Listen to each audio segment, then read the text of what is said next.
In the last instalment, we looked at the launch of what became the UMIST Amateur Radio Society back in 1957.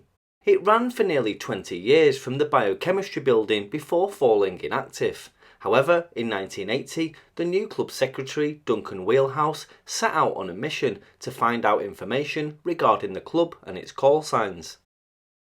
By 1981, the call signs G3CXX and G6CXX were re-established for use by the new UMIST Radio Society.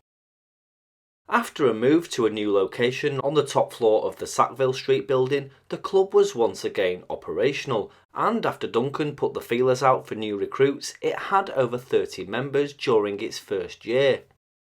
At this time they were using the main beam on the roof of the building, which was used for VHF. There was also a 14-element J-beam parabeam used for 2-meter DXing. The shack was only a small room with desks around 3 sides and a glass skylight which allowed coax feeders to slip through. This was the shack in 2019, and as you can see, due to the weather and people who weren't supposed to be there getting in, it's in terrible shape. The elements had gotten into the room and had started to slowly destroy everything.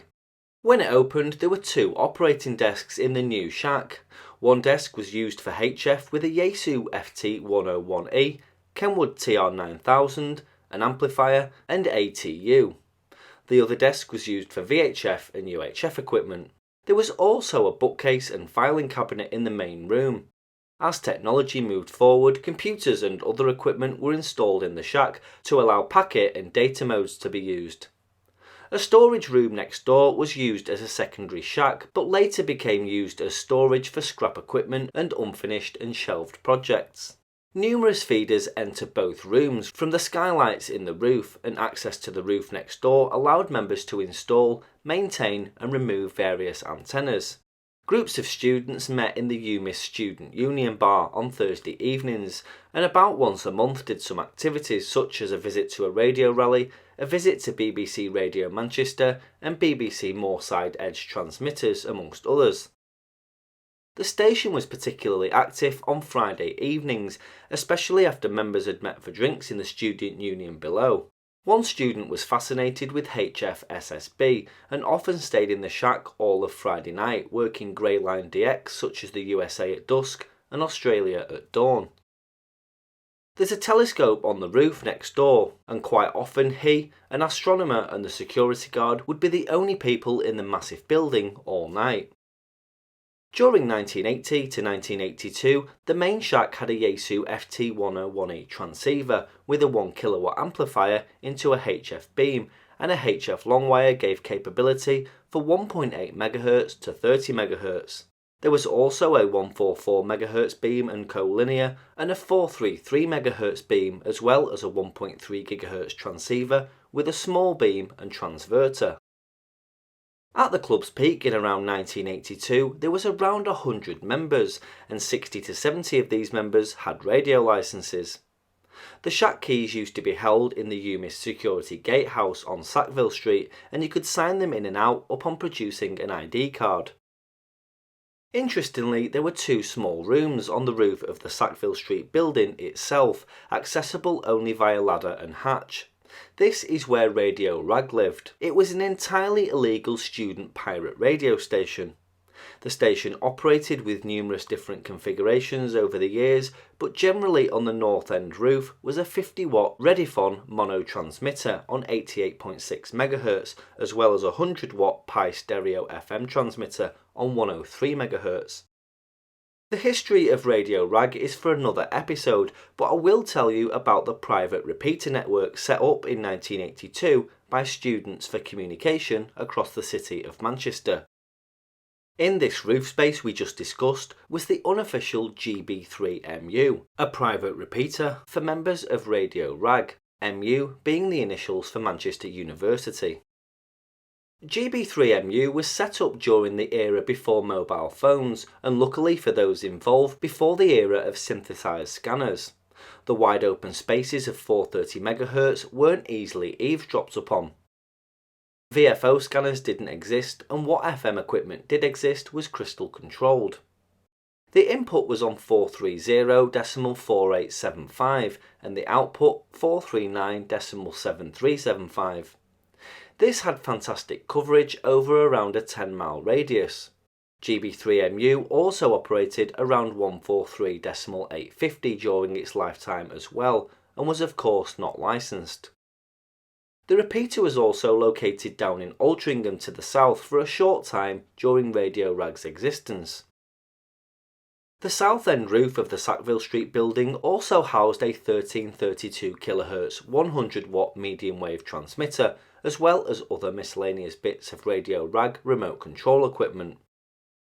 The repeater used a pair of Pi U450 links and cavities, which are still there to this day, and during its heyday, it had around 20 users, mainly using Pi PF1 pocket phones. Everybody chipped in around £20 to buy a share in the repeater, as well as a set of pocket phones from a radio rally, or at least this was a story that Duncan used. The repeater ran 10 watts and could be accessed from most locations across the city using beam antennas from home or handhelds. It had no pips and no logic and simply worked on plain carrier access. The lads had to be extremely discreet when using the repeater, no names, no locations or any other traceable details.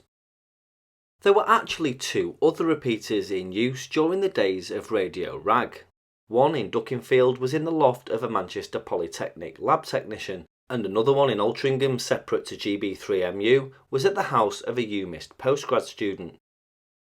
There was also a number of UHF repeaters in student cars, with talk through to 145 MHz. There was also a pocket phone receiver in a die-cast box wired up to the Radio Rag Studio sound desk at a flat in Moss Side, and this is how they did outside broadcasts.